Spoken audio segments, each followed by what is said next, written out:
Is it good that Bill Maher is coming around to that final realization, or is he, is he too late for him?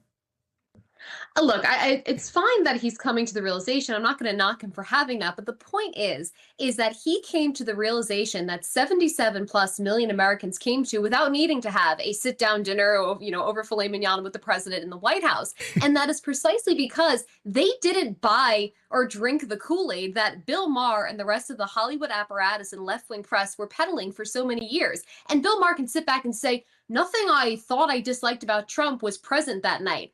You call him Hitler adjacent. How did you make that determination if you never met the guy? And then when you meet the guy, it's like, oh, wow, I was really wrong about this whole thing, right? So it's, if anything, his entire monologue, one, could have been summarized in, hey guys, I lied to you for a decade. I was wrong. I feel like an idiot. And two, it's just an indictment of how dangerous the propaganda press and even honestly propaganda Hollywood is, because they spew this stuff to gin up opposition to Trump with no basis in fact.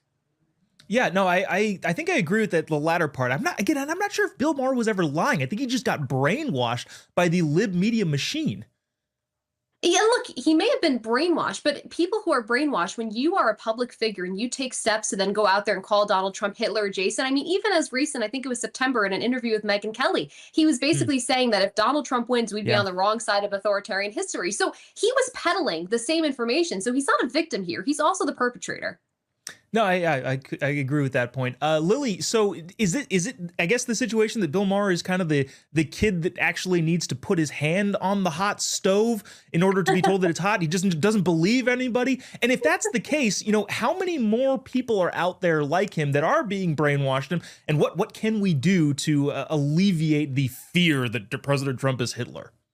Well, the funny thing is, when you campaign, you actually go and listen to the politician in long format for an extended amount of time. And so if people would have taken it upon themselves to maybe attend or watch more than just the clip, the 15-second, 10-second clip that CNN is feeding them, then they would have had a shot to hear the long form and be, hey, this guy's actually kind of funny. He's kind of entertaining. And, I kind of like the vision he has for the country. So the remedy is not necessarily getting every single Democrat voter a dinner with Donald Trump, because first of all, I don't think they really deserve to have that because of all the trash they've spewed about him and, calling all of us garbage for it. But I think we just need to have a reintroduction of longer form content. I think going back to right before Election Day, Joe Rogan's interview with Donald Trump, the long format, where people really just got to sense his personality. He did so much to help push him over the finish line.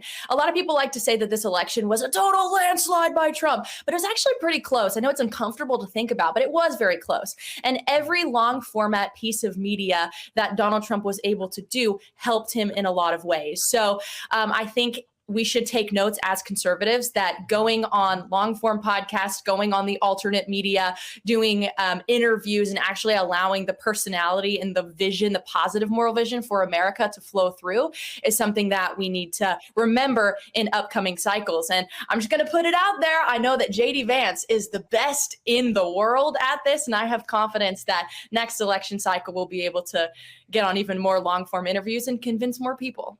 Yeah, that'll be really interesting. It reminds me of that saying, what is it, that liberals take Trump literally but not seriously, and conservatives sometimes take him or they definitely take him seriously but not always literally, which I feel like that might be a perfect diagnosis for people like Bill Maher.